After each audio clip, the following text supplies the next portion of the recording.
మనకి వేదోక్తమైనటువంటి దేవతలు కానీ లేకపోతే పురాణ దేవతలు కానీ రాముడు కానీ కృష్ణుడు కానీ అందరూ ఏమైపోయారు. ఇప్పుడు అంతకుముందు ఉన్న వాళ్ళందరూ ఇప్పుడు మనం వదిలేయాలా? రామాలయాన్ని కృష్ణుడి గుడికి ఆంజనేయ స్వామి గుడికి తాళాలు వేసాడు, ఇంకా తాళాలు వేసాడు కదా. ఇప్పుడు అందరూ అన్ని వదిలేసి ఇంక ఓన్లీ బాబా గుడిలో కట్టుకోవాలా? ఇది కనుక మనకి ఇలా డౌట్ కానీ వచ్చింది అనుకోండి, ఎవరిని అడిగారు అనుకోండి, మన సమాధానం చెప్పగలిగే స్థితిలో ఉంటారు. అప్పుడు మనం ఏం చెప్పుకోవాలంటే మన ముందు సమాధానం పడాలి. భగవంతుడికి రూపం లేదు, నామం లేదు. ఆయన రూపాల్లో వచ్చాడు, రాముడిలాగా కృష్ణుడిలాగా వచ్చాడు. మరి ఈ సద్గురు రూపంలో బాబా ఎందుకు వచ్చాడంటే, ఈ సద్గురు అనే పదం ఈ బాబా వచ్చినప్పుడు 170-150 కిందకి వచ్చింది కాదు. ఇది అప్పట్లో కూడా రామాయణంలో కూడా రాముడు వశిష్ఠుడిని, కృష్ణుడు సాందీపని మహర్షిని సేవించుకున్నారని మనం చెప్పుకున్నాం. అలాగే వేదవ్యాసుడు, భరద్వాజ మహర్షి, ఎంతో మంది మహర్షులు ఉన్నారు, ఋషులు ఉన్నారు. వాళ్ళందరినీ మనం గుర్తించుకోవడం కోసమే ఇప్పుడు మన ప్రవర్ చెప్పమంటారు. ఆ ప్రవర్ చెప్పడంలో మన పూర్వీకుల ఋషులు మనం గుర్తుపెట్టుకోవడం ఉద్దేశం అదే. అట్లాంటివన్నీ కూడా అప్పటి నుంచే ఉన్నాయి. కాకపోతే ఇప్పుడు అప్పట్లో పాపులేషన్ రాముడు కృష్ణుడు ఉన్నప్పుడు పాపులేషన్ కొంచెం తక్కువగా ఉండేది కదా. ఇప్పుడు భూమి మీద 650 కోట్ల మంది మనుషులే ఉన్నారు. ఇంకా మనుషులతో పాటు 84 జీవరాశులు ఉన్నాయి. కానీ మనిషికి మాత్రమే వివేకం ఇచ్చాడు భగవంతుడు. ఆ వివేకంతో మనం ఏంటంటే తెలుసుకోవాలన్నమాట. నేను ఎందుకు పుట్టాను, నేను పుట్టినదానికి నా పుట్టుకి కారణం ఏంటి, నా పుట్టుకు ఒక లక్ష్యం ఏంటి, ఈ లక్ష్యం కోసం మనం ఎవరిని ఆశ్రయించాలి, ఎందుకు ఆశ్రయించాలి, ఆశ్రయిస్తూ వచ్చే ఫలితం ఏంటి, ఇవన్నీ మనకు ఆలోచించడం కోసం మనకు ఒక విచక్షణ ఇచ్చారు భగవంతుడు. ఈ మనిషి మరి ఇంతమంది మనుషులకి అంతమంది తక్కువ మంది ఉండేవాళ్ళు కాబట్టి కొంతమంది సద్గురువులే అవసరమయ్యారు. ఇప్పుడు ఎంతమంది ఉన్నారు కాబట్టి ఎక్కువ సద్గురువులు అవసరం అయింది బహుశా. అందుకని సద్గురువు అనే పదాన్ని బాగా పాపులర్ చేయడం కోసం, సద్గురు అనే పదాన్ని అలాగే సద్గురువు అనే ఒక కాన్సెప్ట్ ని పాపులర్ చేయడం కోసం బాబా లాంటి రూపంలో భగవంతుడు అంటే పరబ్రహ్మ ఆ రూపంలో వచ్చేసింది. అర్థం కదమ్మా? ఎందుకు? అవునా కదా? మీరు కూడా ఆలోచించండి. బాబా రూపంలో ఒక సద్గురు రూపంలో ఒక పరబ్రహ్మం ఈ రూపంలో ఎందుకు వచ్చింది కదా? అలా వచ్చినటువంటి రూపాన్ని మనం ఎలా యాక్సెప్ట్ చేయాలి, ఏ విధంగా మనం ఆలోచిస్తే ముందు మనం సమాధానం పడాలి కదా. ముందు మనం సమాధానం పడితే కదా మనం చేసే పూజ అయినా అభిషేకం అయినా నామైనా ఫలితం ఇచ్చేది. మన సమాధానం పడాలంటే మనకి ఆలోచన ఉండాలి. అందుకే మాస్టర్ గారు భరద్వాజ మాస్టర్ ఒకటే చెప్తాడు మనిషికి, మనిషి అంటే ఆలోచన ప్రధానంగా జీవించాలి. ఆలోచన ప్రధానంగా జీవించకపోతే మనం చేసినట్టు ఏది ఫలితం ఇవ్వదు. ఎందుకు చేస్తున్నాను నామం, ఎందుకు చేస్తున్నాను అభిషేకం, ఎందుకు సత్సంగాలు చేస్తున్నాను, ఎందుకు ప్రవచనాలకు అటెండ్ అవుతున్నాము, ఎందుకు మనం సత్సంగాలు ఇలా మాట్లాడుతున్నాము, ఎందుకు ఇవన్నీ చేస్తున్నాము, ఒకవేళ నా చేత ఈ శరీరం చేత ఆయన ఎందుకు చేయించుకుంటున్నాడు అనేది మన ఆలోచన ప్రధానంగా జీవించకపోతే మనకి ఉపయోగం ఉండదు. అదంతా మాస్టర్ గారు చెప్పినట్టుగా ఒక తంతు అంతే. పూజ గురించి మాస్టర్ గారు చెప్తారు సరే, పూజ విషయంలో ఒక చోట మనకి జాగ్రత్త ఉండాలి. పూజ కూడా ఒక విధంగా దక్షిణ అంటే దక్షిణ నుంచి వచ్చింది దక్షిణ. దక్షిణ అంటే జాగ్రత్త. ఎక్కడ జాగ్రత్త ఉండాలి? నా ఎదురుకుండా సాక్షాత్తు నువ్వు సాయినాథుడు అనుకోండి, పేరు శివుడు అనుకోండి, రాముడు అనుకోండి, కృష్ణుడు అనుకోండి, ఆంజనేయుడు అనుకోండి, అమ్మవారు అనుకోండి, ఏ పేరైనా మీరు పెట్టుకోండి. ఎదుర్కొన్నటువంటి రూపంలో ఆ సాక్షాత్తు భగవంతుడే ఉన్నాడు, ఉండి నేను చేసిన పూజను అందుకుంటున్నాడు అనే భావం మనకి నిలిచినంత కాలం మన పూజ ఫలితాన్ని ఇస్తుంది. ఆ భావం నిలిచినంత కాలమే పూజ. ఇక మిగిలినంతా తంతు మాత్రమే. ఇంక మిగిలిందంతా ఒక తంతే. ఏంటి తంత అంటే ఆవాహయామి ఆసనం అంటే నేను పెట్టాను, ఆయన వచ్చి కూర్చున్నాడు, ఇవన్నీ ఒక తంతే. నీకు భావం నిలబడాలి. ఆసనం అనగానే ఆయన వచ్చి ఎదురుకుండా కూర్చున్నాడు అనే భావం ఉండాలి. మనకి పాలేదాత అని చెప్పి దీనికి చిన్న ఎగ్జాంపుల్, వెంకటాపురం అని చెప్పి మనకి పాలేదాత ఇప్పుడు మన మధ్య సమాధి అయ్యారు.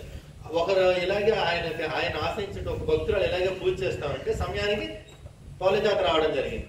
ఆవిడ ఎప్పుడైతే షోడశ పూజ చేసినప్పుడు ఆసనం సమర్పయామి అనగానే ఆయన ఒక వెంకటపురం నుంచి వచ్చినట్టు పాలేదాత వెళ్ళి ఏదైతే పూజ చేస్తుందో ఆ పక్కనే వచ్చి ఆయన కూర్చున్నాడు అంట. అర్థం కదమ్మా? ఆసనం సమర్పయం అనగానే ఎవరు వచ్చినటువంటి వాళ్ళు ఎవరు? పాలేదాత ఎప్పుడైతే ఆసనం సమర్పయంగానే ఆయన ఇలా కూర్చున్నాడు అంటే ఆవిడ ఎంత భక్తిగా భావంతో చేస్తుందో మనం అర్థం చేసుకోవచ్చు. ఆ భావానికి తగ్గట్టుగానే ఆయన ఇలా కూర్చున్నాడు. అది అక్కడ మాస్టర్ గారు కోరేది ఏంటంటే, పూజ చేసేటప్పుడు మనకు ఉండాల్సిన భావం ఏంటంటే ఎదురుకుండా ఆయనే ఉండి స్వీకరిస్తున్నాడు అనేంత వరకే. అప్పుడు ఎదురుకుండా ఉండి ఆయనే స్వీకరిస్తున్నాడు అనే భావం మనకి ఎంతకాలం నిలిచుంటుందో అప్పుడు మనకి సంభారాలతో పని లేదు. పువ్వు లేదే, పాలు లేదే, నైవేద్యం లేదే, దానికి ఇంకోటి లేదే, అది లేదే, ఇది లేదే అని మనం బాధపడాల్సిన పని లేదు. ఎందుకు బాధపడడానికి పని లేదంటే గురి చేతుల్లోనే ఉంది. మనకి ఏమంటాడు ఆయన గురి చేతి చివరి అధ్యాయంలో నామధారకుడు, అంతటా నిండి ఉంది నిన్ను నేను ఎక్కడికైనా ఆవాహన చేసేది. విశ్వమంతా నువ్వే నింటూ ఉండగా నేను నీకు ఆసనం ఏం వేసేది, మొత్తం అంతా నువ్వే ఉండగా నేను నీకు చేతులు ఏమని కడిగేది, కాళ్ళు ఏమని కడిగేది, నైవేద్యం ఏమని పెట్టేది, ఇచ్చలేని నీకు గంధం ఏమని పెట్టి ఇలా చెప్తాడు సరే. అది భావన. ఆ భావనలో మనం కనుక ఒంటి కనుక పూజ చేసామంటే ప్రతిదీ మనకి షోడశోపచార పూజ, ప్రతిదీ పంచోపచార పూజ, ప్రతిదీ నీరాజన. అందుకే దీన్నే చూడటం ఏమని చెప్తుంది, భావసిద్ధియే జ్ఞానసిద్ధి. భావసిద్ధియే జ్ఞానసిద్ధి అంటే భావం. మనకి భగవంతుడు అన్నా ఒక సద్గురువు అన్నా ఒక ఏం చేసుకున్నా సరే మన భావం ఎలా ఉందో యద్భావం తత్వం కదా. అలాగే మనకి ఆరతలు కూడా అంతే కదా, మన భావాన్ని బట్టి నేను చేస్తానంటారు ఆయన ఆరతలు కూడా. ఆ భావం మనం నిలిచి ఉండాలంటారు మాస్టర్ గారు. అందుకని మనకి ఎందుకు నేను ఈ ఉపదేశాల ముందు చెప్తున్నానంటే సాక్షాత్తు సాయినాథ్ ఇచ్చిన ఉపదేశాల యొక్క విలువ మనం తెలుసుకోవాలంటే ఆయన ఎంతటో తెలుసుకోవాలి. ఆయన అసలు రూపంగా లేనటువంటి పరబ్రహ్మం రూపం ధరించి ఎందుకు వచ్చిందో తెలుసుకోవాలి. రూపం లేనటువంటి సద్గురువు మళ్ళీ ఈ రూపంలో ఎందుకు వచ్చాడో తెలుసుకోవాలి. ఈ రూపంలో వచ్చిన సద్గురువు మనం ఎందుకు ఆశ్రయించాలో తెలుసుకోవాలి. అసలు సద్గురువు ఎందుకో తెలుసుకోవాలి. ఇంతకుముందు ఉన్నటువంటి దేవతలందరినీ ఎందుకు మనం వాళ్ళని ఎలా చూడాలి, వీళ్ళని ఎలా చూడాలి, ఇది తెలుసుకోవాలి మనం, అవునా కదా. ఇప్పుడు మనకి ఈ మార్గంలోకి వచ్చిన సద్గురుని ఆశ్రయించిన తర్వాత అంతకుముందు శివాలయాలు, రామాలయాలు, విష్ణువాలయాలు, ఆంజనేయ స్వామి గుళ్ళకి వెళ్ళినప్పుడు మన భావం ఎలా ఉండాలి, మన భావం ఎలా ఉండాలి. అప్పుడు దానికి ఏం చెప్తారంటే మాస్టర్ గారు అంటే ఆత్మజ్ఞాని, అందులో డౌట్ ఏం లేదు. ఆయన రాసినటువంటి వాటిని ఆయన అనుభవాలుగా మనం చూస్తే ఇంకా మనకి ఇప్పుడు మనం చెప్పుకున్నాం చూసారా, ఈ సద్గురువు, భగవంతుడు, దేవతలు అనే కాన్సెప్ట్ క్లియర్ గా ఉంటుంది. ఆ క్లియర్ గా ఉన్నప్పుడు మనకి కన్ఫ్యూజన్ రాదు. ఆ కన్ఫ్యూజన్ పోగొట్టడం కోసమే సాయినాథుడి ఆరోపణలు వచ్చాయి. ఇప్పుడు మనకి ఆ కన్ఫ్యూజన్ ఉందనుకోండి, మనకి కన్ఫ్యూజన్ ఉంటే ఏమనుకుంటాం మనం, విజయదశమి రోజు అమ్మవారు కావాలి కదా, శివరాత్రి రోజు శివుడి దగ్గరికి వెళ్ళాలి, హనుమత్ జయంతి రోజు ఆంజనేయ స్వామి కొలవాలి కదా. ఆ కన్ఫ్యూజన్ మనకి ఏంటి, ఆయన వేరు, ఈయన వేరు, ఈవిడ వేరు, ఈయన వేరు. భూములు ప్రాబ్లమ్స్ ఉన్నాయంటే ఆ వారాహమ్మవారికి ఇప్పుడు వారాహమ్మవారి పరీక్షలు జరుగుతున్నాయి, ఇప్పుడు వారాహమ్మవారిని కొలవాలి. మనకి బాగా చదువురాం అనుకోండి, హైగ్రూడ్ అని ఒక వేదాలు చదివాడు, ఆయన హైగ్రూడ్. బాగా చదువు అంటే సరస్వతిదేవి, డబ్బుకం అంటే లక్ష్మీదేవి. ఇలా మనకి ఏంటంటే కన్ఫ్యూజన్ వల్ల ఒక్కొక్కరిని ఒక్కొక్క దీనికి ఈవిడ, దీనికి ఈయన, దీనికి ఈయన, దీనికి ఈయన అని చెప్పి అనేక రకాలుగా మనం అనేక రకాల పేర్లు పెట్టుకున్నాం కదా. మరి ఎందుకు పేరు పెట్టారంటే మళ్ళీ డౌట్, మరి భగవంతుడు అసలు ఎందుకు పెట్టాడు ఇన్ని కదా.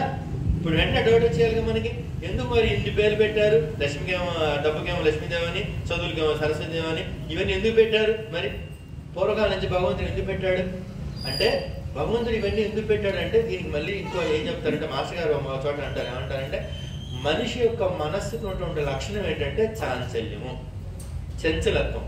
ఈ చంచలత్వం దాన్ని పోగొట్టాలంటే మనిషి ఒకే పటం మీద మనసు నిలపమంటే మనసు నిలవదు. ఒక పటం మీద ఒక అరగంట సేపు నిలపమంటే, అందుకని ఒక 10 పటాలు పెట్టారనుకోండి, ఆ 10 పటాలు ఒక పటం మీద ఒక నామం మీద 5 నిమిషాలు, ఒక నామం ఒక పటం మీద 5 నిమిషాలు, ఒక నామం ఒక పటం మీద 5 నిమిషాలు, అట్లా డిఫరెంట్ గా అడగండి అరగంట చేయొచ్చు, అవునా కదా. మనసుకు ఉన్నటువంటి లక్షణాన్ని బట్టి భగవంతుడు ఏం చేశాడంటే ఇన్ని రూపాల్లో ఆయనే వచ్చాడు. అన్ని రూపాలు వచ్చినటువంటి ఆయనే మళ్ళీ వేదాల్లో చెప్పిన వాక్యాన్ని మళ్ళీ మనం తీసుకుంటే ఏకం సత్ విప్ర బహుదా వదంతి అంటే ఉన్నది ఒకటే సత్యం. ఆయన బ్రహ్మజ్ఞానుడు. ఇప్పుడు అంటే ఇక్కడ బ్రహ్మజ్ఞానుడు, పుట్టుకతో బ్రాహ్మణుడు కాదు. ఆ బ్రహ్మజ్ఞానాన్ని తెలుసుకున్న వాళ్ళు ఆ ఒకటే ఉన్నదాన్ని అనేక విధాలుగా నిర్వచించారు. ఒకటే ఉన్నదాన్ని అనేక విధాలుగా నిర్వచించారు. అప్పుడు ఇన్ని రకాలుగా ఆయన వచ్చాడు. ఇప్పుడు ఒకటే ఇది సాంప్రదాయంలో ఒక్క మోడీ గారే ఉన్నాడు అనుకోండి, హోమ్ మినిస్టర్, డిఫెన్స్, ఎడ్యుకేషన్, అన్ని రకాల పోర్ట్ఫోలియోస్ అన్ని ఆయనే చేయాలనుకోండి, మన వాళ్ళు అవుతుందా? ఒక కంపెనీ నడపాలనుకోండి, ఒక ఎండిఏ ఉన్నాడు, ఒక కంపెనీ ఉంది, ఆ ఎవరు అసలు నేను ఒక్కనే కంపెనీ నడుపుకుంటానంటే అది నడుస్తుందా? నడవదు. ఆయన ఏం చేశాడు, కొంతమందిని పెట్టుకుంటాడు, మేనేజర్లు, అసిస్టెంట్ మేనేజర్లు, సూపరింటెండెంట్లు, సీనియర్ అసిస్టెంట్లు, జూనియర్ అసిస్టెంట్లు కదా. అలాగే సుప్రీం గాడ్ అంటే పరబ్రహ్మం. ఆ పరబ్రహ్మం తనంత తానుగా ఈ మొత్తం అన్ని సృష్టిని పరిపాలించలేదు కాబట్టి ఆయనకు అన్న ఆటని ఆయన నిలుపుకోవాలి కాబట్టి వీళ్ళందరినీ పెట్టారు. ఎవరిని? దేవతలు. ఒక్కొక్కరికి ఒక్కొక్క పోర్ట్ఫోలియో ఇచ్చి ఒకరి చేస్తున్నారు. అవన్నీ పోర్ట్ఫోలియోసే. ఏమేంటి? దేవతలు అనేవన్నీ కూడా పోర్ట్ఫోలియోసే. ఈ మార్గంలోకి రాకముందు నాకున్నటువంటి పెద్ద కన్ఫ్యూజన్ ఇది. ఈ మాలో రాకముందు నాకున్న పెద్ద కన్ఫ్యూజన్ అంటే ఈ దేవతలే. ఏంటి ఇంతమంది దేవతలు ఉన్నారు, నేను సోమవారం నాడు ఆయన దగ్గరికి వెళ్ళా, మంగళ ఆయన దగ్గరికి వెళ్ళా, బుధవారం ఆయన దగ్గర, గురువారం కన్ఫ్యూజన్. ఎవరిని కొలవాలి? ఒకవేళ కొలిస్తే ఏంటి, ఒకవేళ ఆయన ఓపోతే మళ్ళీ ఇంకోరి దగ్గరికి వెళ్ళాలా అంటే ఈయన అసమర్థుడా? రకరకాల కన్ఫ్యూజన్ వచ్చినాయి. ఇప్పుడు ఈ మాట వచ్చిన క్లారిటీ ఏంటంటే దేవతలందరూ కూడా పోర్ట్ఫోలియోసే, శాఖలే. వాళ్ళ యొక్క శాఖని ఎవరికి వాళ్ళు ఇచ్చేస్తుంటారు. వీళ్ళందరికీ పైన పరబ్రహ్మ ఒకటి. ఆ పరబ్రహ్మే, ఈ పరబ్రహ్మమే మళ్ళీ ఎలా వస్తుంది భూమి మీదకి? సద్గురు రూపంలో వస్తుంది. సద్గురు సాక్షాత్తు పరబ్రహ్మమే. ఎందుకు పరబ్రహ్మం మళ్ళీ సద్గురు రూపంలో భూమి మీదకి వస్తుంది అంటే, ఎందుకు వస్తుందంటే ఆయనే చెప్పాడు. ఎవరు? మళ్ళీ మాస్టర్ గారు కూడా. అంటే ఎక్కడో భారతంలోనూ రామాయణంలోనూ ఇప్పుడు మనం అన్ని చదవలేం కదా, అవన్నీ కూడా గ్రాంధికంగా ఉంటే సంస్కృతంలో ఉంటే మళ్ళీ దాన్ని మనకు వివరించడం మళ్ళీ ఇంకొకటి కావాలి. అందుకని మాస్టర్ గారు ఒక చోట ఏమంటారంటే, సాయినాథుడి రూపంలో ఎందుకు వచ్చింది పరబ్రహ్మ అంటే మాస్టర్ గారు ఏమంటారంటే, ఒకటే మాట చెప్తారు ఆయన. ఏంటంటే ఆ రోజుల్లో ఏది కృష్ణుడి కాలంలో ఉన్నటువంటి ఇవి ఉన్నాయి చూసారా, మనిషి అంటే చతుర్విధ పురుషోత్తములు మనకు ఉన్నాయి కదా. ఆ చతుర్విధ పురుషోత్తములు చివరిది ఏంటి? ధర్మ, అర్థ, కామ, మోక్షం. చివరిది మోక్షం. ఈ మూడింటిని దాటుకుని చివరికి మోక్షానికి వెళ్లాల్సిందే. ఈ మోక్షానికి వెళ్ళే క్రమంలో ఈ శ్రీకృష్ణుడు చెప్పినటువంటి మాట ఇది. ఆయన ఏమంటే మనిషి సత్వగుణ సంపదతో, ఏంటి సత్వగుణంతో, ఆ సత్వగుణంతో జీవితం అంతా మన్నితే తప్ప, ఏంటి సత్వగుణంతో మనిషి జీవితం అంతా మన్నితే తప్ప ఈ చతుర్థ పురుషార్థాలు మనిషికి లభించవు. ఇది శ్రీకృష్ణుడు భగవద్గీతలో ఒక శ్లోకం రూపంలో చెప్పాడు. ఆ శ్లోకాన్ని ఇప్పుడు మనం చదివి మళ్ళీ అర్థం చేసుకోలేము కాబట్టి ఆ రూపంలో, ఏ రూపంలో?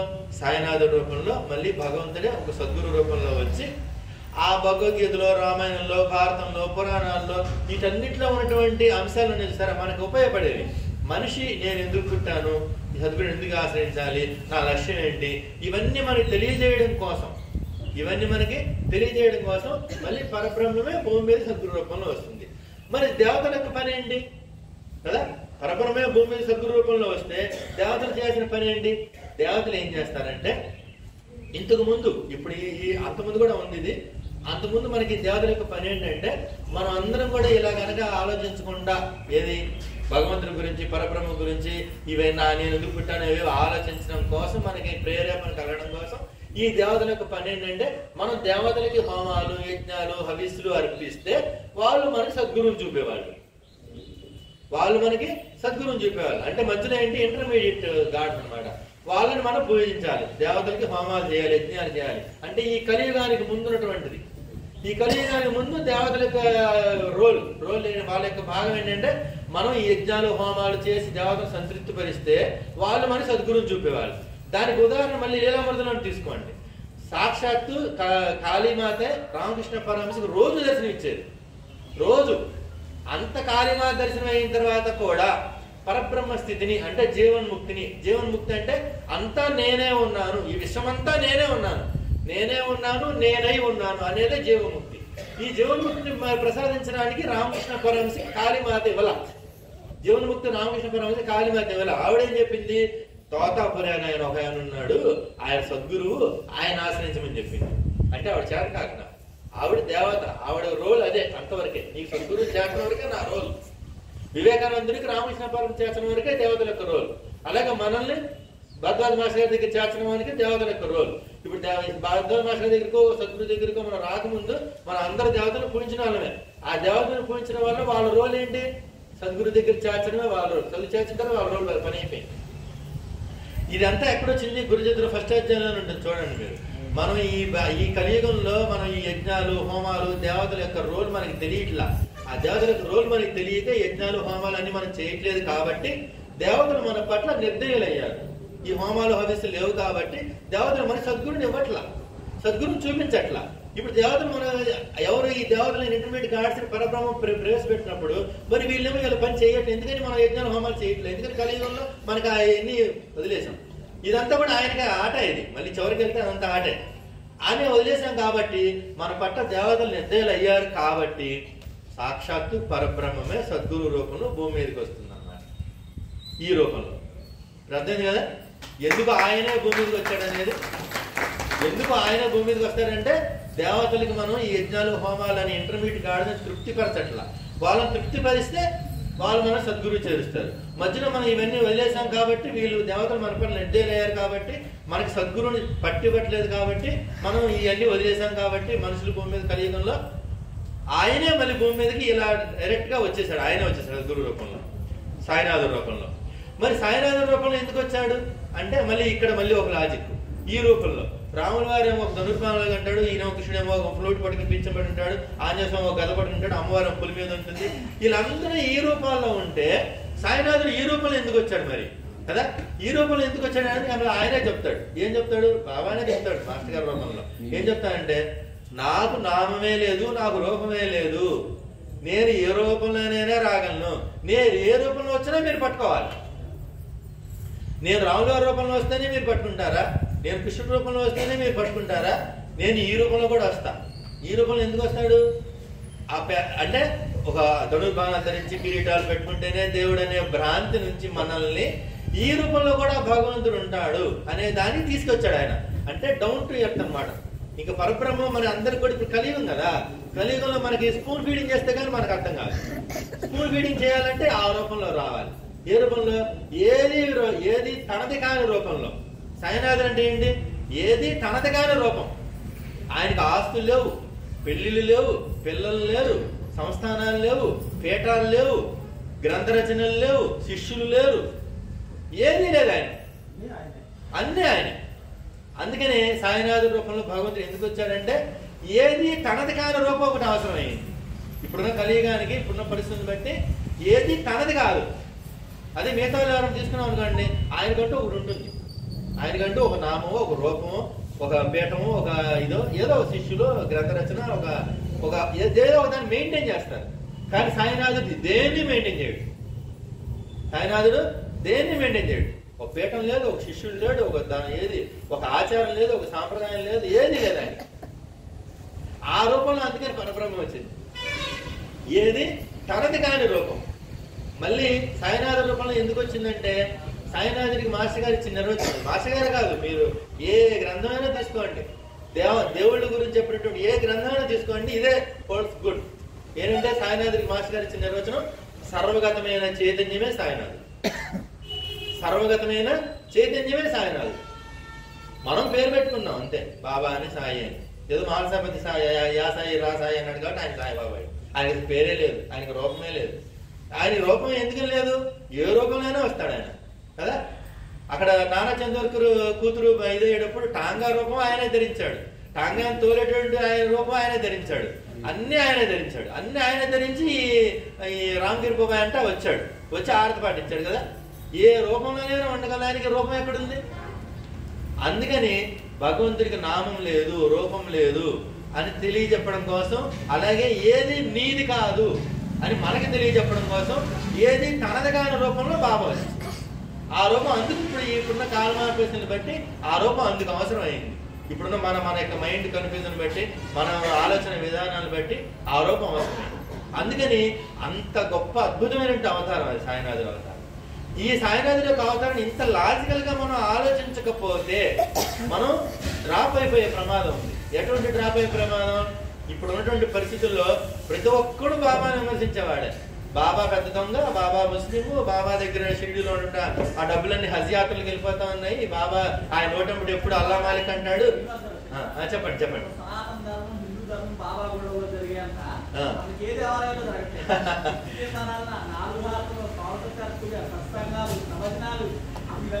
ఎగ్జాక్ట్లీ దానికి నెక్స్ట్ వస్తుంది అది కూడా.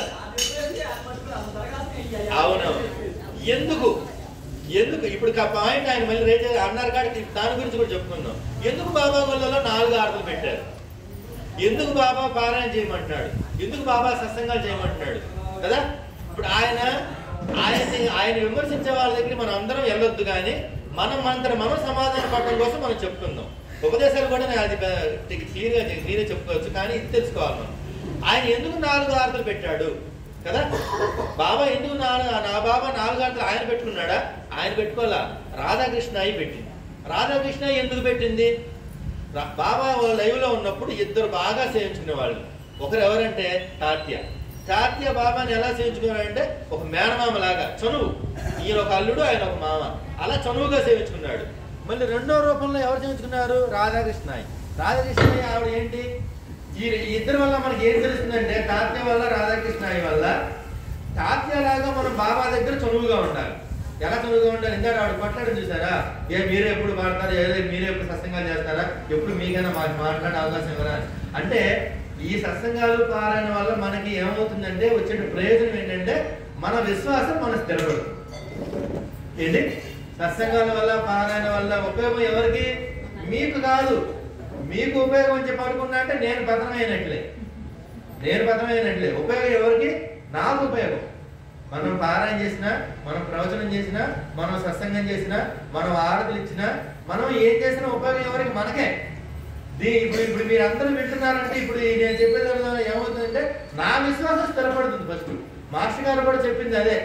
మనం తెలుసుకున్న దాన్ని ఇతరులకు తెలియజెప్పడం ద్వారా స్వాధ్యాయ ప్రవచన, మనం తెలుసుకున్న దాన్ని ఇతరులకు తెలియజెప్పడం ద్వారా మన విశ్వాసం స్థిరపడుతుంది. కాబట్టి ఆయన సత్సంగాలు చెప్పమన్నాడు. సత్సంగాలు చెప్పడం ద్వారా ఇప్పుడు కిరీటాలు మనకు వచ్చేస్తాయని కాదు. సత్సంగాలు చెప్పడం ద్వారా మనం ఏదో గురువు అయిపోతామని కాదు. మన విశ్వాసం స్థిరపడుతుందని ఆయన సత్సంగాలు చేయమన్నాడు. అర్థం కదమ్మా? ఇప్పుడు మనకి ఆర్తలు ఎందుకు పెట్టాడు బాబా అనేది తెలుసుకోవాలంటే ఒక చిన్న ఆయన గుర్తుపెట్టుకోవాలి. ఆ రోజుల్లో భగవద్గీతలో శ్రీకృష్ణుడు ఏం చెప్పాడు? అనన్య చింతనతో ఏదైనా పరిపాలన ఒక శ్లోకం చెప్పాడు. అంటే అనన్యంగా నన్ను ఎవరైతే చింతన చేస్తారో వాళ్ళకి యోగక్షేమాలు నేనే వహిస్తాను అన్నాడు కదా. ఇప్పుడు అనన్యంగా మనం చింతన చేయగలమా? ఇప్పుడు మనకి అనన్యంగా కాదు, అంతకంటే చేయమంటేనే మనకి నిలబడదు మనసు. ఎంతసేపు నా వాళ్ళు, మా ఆయన, నా భార్య, నా పిల్లలు, నా ఉద్యోగం, ఆ పొలంలో నీళ్ళు వెళ్ళిపోతున్నాయేమో, ఆ కొయ్యాలి ఉద్యోగాన్ని, రకరకాల వ్యాపకాలన్నీ వచ్చేస్తాయి. అర్ధగంట చేయలేని మనం అనన్య చింతన చేయగలమా మనం? అందుకని అనన్య చింతనని మన చేత ఈ విధంగా చేయించడం కోసం ఆయన 4 ఆర్డర్లు పెట్టారు. ఒప్పుకుంటారమ్మా? లాజికల్ గా ఆలోచించండి. నేను చెప్పాను చెప్పి ఒప్పుకోవద్దు, మాస్టర్ గారు చెప్పాను ఒప్పుకోవద్దు. అసలు మాస్టర్ గారిలో మనం అద్భుతంగా చేతులకు దండం పెట్టేటట్టు ఒకే ఒక్క క్వాలిటీ నేను ఎప్పుడు ఒకటేసారి అనుకుంటా. నేను ఎవరి దగ్గర ఈ జన్మెత్తిన తర్వాత, ఈ శరీరం ఎత్తిన తర్వాత నేను ఎవరి దగ్గర తలదించాల్సిన పని లేదు, అవసరం లేదు. ఒక్కసారి ఆయన దగ్గర ఇంకెవరి దగ్గర తలదించాలంటే ఆ రూపంలో కూడా నా గురువు భరద్వాజ మాస్టర్ గారే ఉన్నాడు. అంతే, ఇంకెందుకు డౌటే లేదు. ఎందుకంటే మాస్టర్ గారు ఒకటే మాట చెప్తాడు, నేను చెప్పాను కాబట్టి నువ్వు భావాన్ని పట్టుకోవద్దు, నేను చెప్పాను కాబట్టి నువ్వు పారాయణ చేయొద్దు, నేను చెప్పాను కాబట్టి నువ్వు సత్సంగం చేయొద్దు, నేను చెప్పాను కాబట్టి నా బుక్స్ చదవద్దు.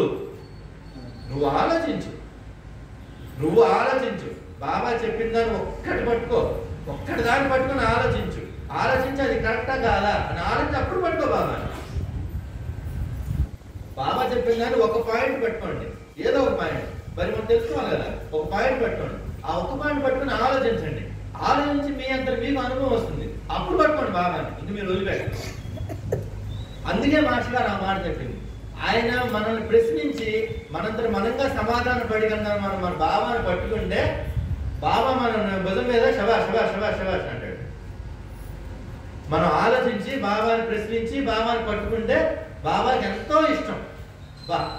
నా గురించి ఒకడు బాగా బ్రహ్మాండంగా ఆలోచించి అసలు నేను ఎందుకు వచ్చాను, నా యొక్క అవతారం ఏంటి, నా కార్యం ఏంటి, నన్ను ఎందుకు పట్టుకోవాలి, నన్ను పట్టుకున్న తర్వాత నా లీలలు ఏంటి, నా లీలను అనుకుంటే బోధ ఏంటి, నా లీల తర్వాత నేను ఎందుకు ఆ లీల చేశాను, ఆ లీల ద్వారా నేనేం నేర్చుకోవాలి అని ఒక భక్తుడు ఆలోచిస్తున్నాడు అని ఆయన ఎంత తెగ సంతోషపడిపోతాడండి. ఆయన మాస్టర్ గారు చెప్పింది కూడా అదే, అంత సంతోషపడిపోతాడు ఆయన.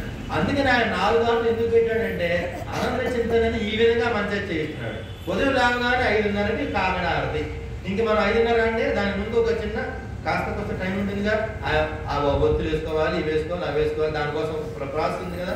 ఆ ప్రాసెస్ చేయాలంటే మనం లేవగానే ఇంక స్టార్ట్ అవుతుంది. 5:30 కల్లా మనం కాకడారతి ఇవ్వాలి అంటే లేవగానే ఇంక నేను స్నానం చేసి చేసేటప్పుడంతా మన మనసు ఎక్కడ ఉంటుంది?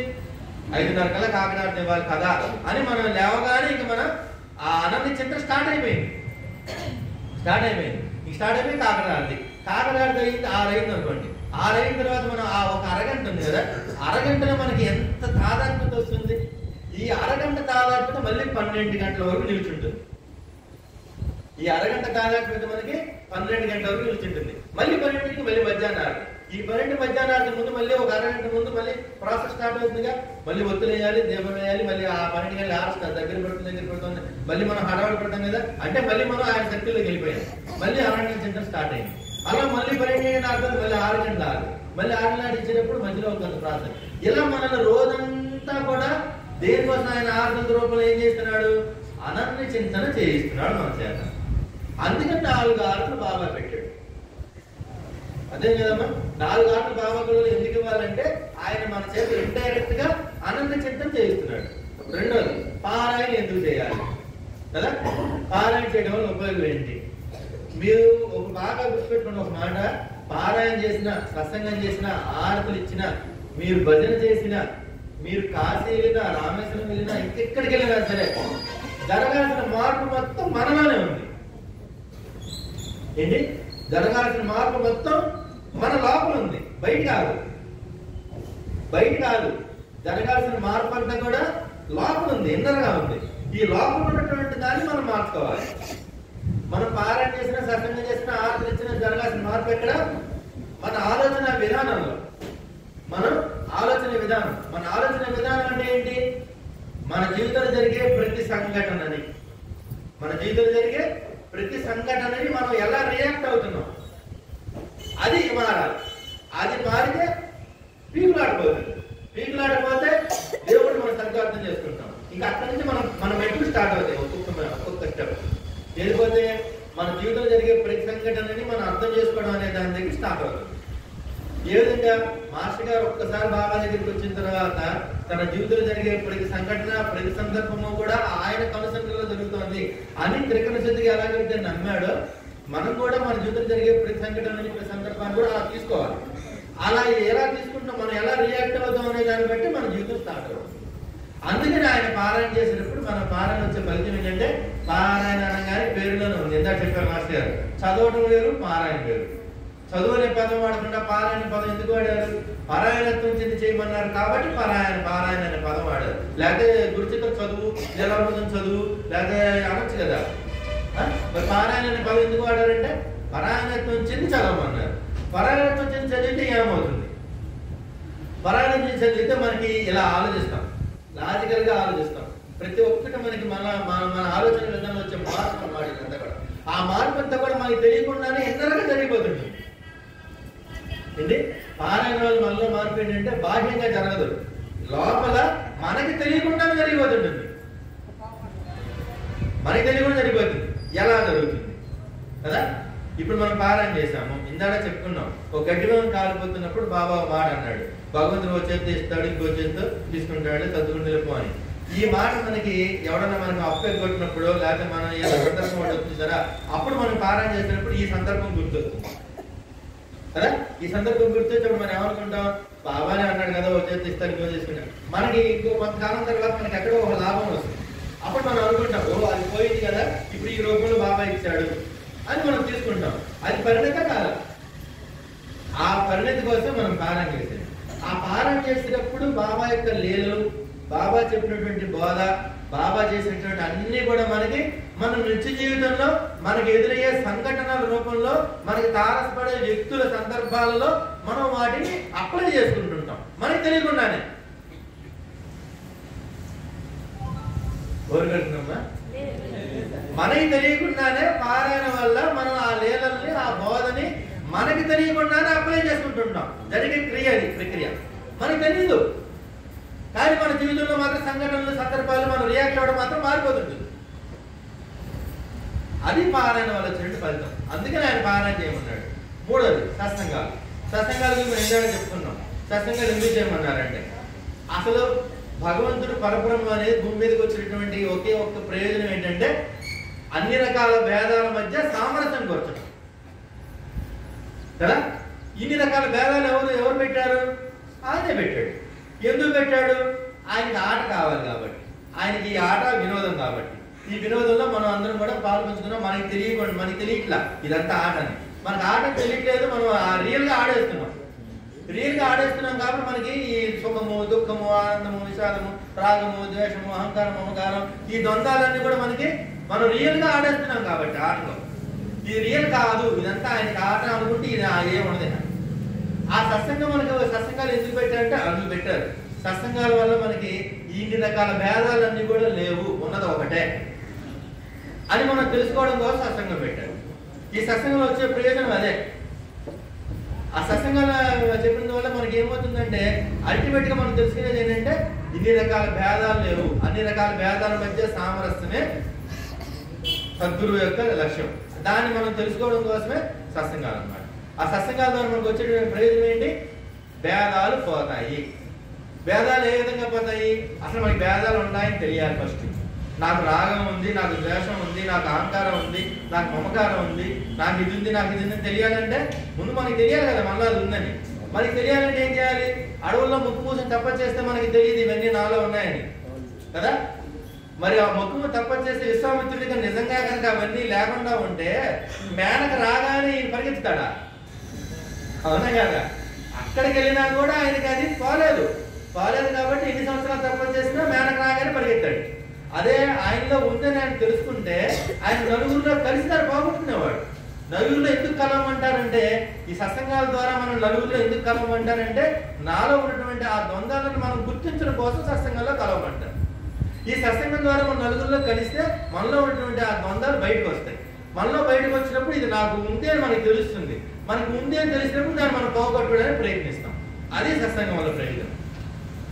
అర్థం కదమ్మా. ఇప్పుడు 1 గంట దాటింది. మన 1:15 భోజనం కలిగి ఇప్పుడు మనం అసలు సబ్జెక్ట్లో కదా ఇంకేమైనా చదువుతామో బాబా గురించి. ఎందుకని మనం ఏం చెప్పుకున్నాం అంటేనమ్మా, అసలు మన ఉపదేశాలు తెలుసుకోవాలంటే ముందు ఆయన గురించి తెలుసుకోవాలి. ఆయన చెప్పిన దాన్ని తెలుసుకోవాలంటే ఆయన మీద మనకి నమ్మకం లేకుండా, ఆయన మీద విశ్వాసం లేకుండా ఆయన ఉపదేశం తెలుసుకుని ఏం ప్రయోజనం మనకి? అందుకే ఇప్పుడు ఉపదేశాలు తెలుసుకోవాలంటే ఒకటే చిన్న సందర్భం, 10 నిమిషాలు పావుగంటలో ఉపదేశాల గురించి మనం ఆలోచిద్దాం.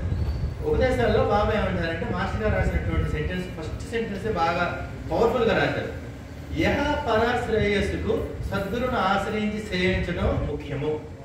ఇహ పర అంటే మనం ఇహ అంటే భూగుప్తి అంటే మన సంసారం, పిల్లలు, వీటన్నిటికీ. పర అంటే మనం చనిపోయిన తర్వాత అనేక లోకాలు ఉన్నాయి. ఆ లోకాల్లో మన శ్రేయస్సు కావచ్చు, ఈ లోకంలో శ్రేయస్సు కావచ్చు. ముందు ఈ లోకంలో శ్రేయస్సు ఇంపార్టెంట్. ఈ లోకంలో శ్రేయస్సు లేకుండా మనం పరలోకంలో శ్రేయస్సు ఇస్తానంటే ఎవరికి కావాలి? అవును కదా. కడుపు పండుతుంది ఒక పక్కన, నువ్వు ఆర్తం అంటే ఎవడ ఆర్తిస్తాడు? ముందు కడుపు నిండాలి. కడుపు నిండిన తర్వాత ఆర్ధన సత్సంగమైనా ఏదైనా. అందుకని ఇహ శ్రేయస్సు ముందు ముఖ్యం. అందుకని ఇహ శ్రేయస్సు ఫస్ట్ ఇంపార్టెంట్ కాబట్టి ఇహ పర శ్రేయస్సు రెండింటికి కూడా సద్గురుని ఆశ్రయించాలి. ఎందుకు ఆశ్రయించాలి? ఇందాక చెప్పుకున్నదంతా ఆలోచించాలి. తర్వాత రెండో పాయింట్ అంటే ఈ ఉపదేశాల్లో రెండో పాయింట్ మాస్టర్ గారు రాసిన ఫస్ట్ పేరాలో రెండోది ఏంటంటే ప్రాయశ్చిత్తమే లేని మహాపాపాలకు కూడా ప్రాయశ్చిత్తమే లేని మరి ప్రాయశ్చిత్తం అంటే ఎందుకనేది మళ్ళీ లీలామృతంలో గురుచిత్తంలో వస్తాయి. కొన్ని పాపాలు మనం చేస్తాం, మనకి తెలియకుండా కొన్ని చేస్తాం, కొన్ని తెలిసి చేస్తాం. వాటన్నిటికీ కూడా మనకి ప్రాయశ్చిత్తాలు ఉన్నాయి, ఫలితాలు ఉన్నాయి. ఈ ప్రాయశ్చిత్తమే లేని మహాపాపాలకి కూడా సద్గురు యొక్క సేవే కరుణోపాయమని శాస్త్రం. అంటే ఎలా పోతుంది అంటే మనం తప్పు చేసేసి సద్గురుని ఆశ్రయిస్తే ఆ ఫలితాలన్నీ మనకి పోతాయా? కర్మను మనం తప్పించుకోవచ్చా? అంతే కదా.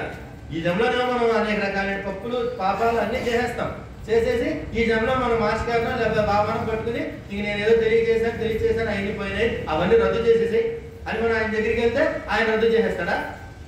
అలా రద్దు చేసేస్తే మరి ఆయన పక్షపాతి కదా. ఏమ్మా పక్షపాతేనా ఆయన? అంటే ఆయన పూజించిన వాడికేమో రద్దు చేసేస్తావా? ఆయన్ని పూజించకుండా ఆయన దేవాలయం రాకుండా ఉన్నవాడు మాత్రం ఆ కర్మఫలాలన్నీ అనుభవించాలా? అప్పుడు భగవంతుడికి అందరూ పెట్టేలే అనడానికి ఎక్కడుంది ఆస్కారం? ఆయనకి దేవాలయానికి వచ్చిన వాడు ఒకటే, దేవాలయానికి రానివాడు ఒకటే, ఆయన పూజించిన వాడు ఒకటే, ఆయన పూజించిన వాడు ఒకటే. ఆయనకి అందరూ సమానమే. భగవంతుడి యొక్క అనుగ్రహం ఎలాంటిది? వర్షం లాంటిది. ఇంకా అంతకంటే మనం ఏం చెప్పలేము. ఇంకా భగవంతుడి యొక్క అనుగ్రహం వర్షం లాంటిది. అది రాయి మీద, రప్పు మీద, దొంగపతి మీద, గోడల మీద, బిల్డింగ్ మీద, ఎక్కడ అన్నిటి మీద సమానంగా పడుతుంది. అవునా కదా. మరి అలాంటప్పుడు మరి ఇవన్నీ మనం చేసేసి పాపాలను చేసేసి సద్గురువు యొక్క సేవ చేస్తే మనకి ఇవన్నీ పోతాయా కదా? పోతాయా అంటే ఖచ్చితంగా పోతాయనే చెప్పాలి. మనకు గురు చిత్రాలు ఎలా కొంచెం పారాయణని బట్టి ఏమండి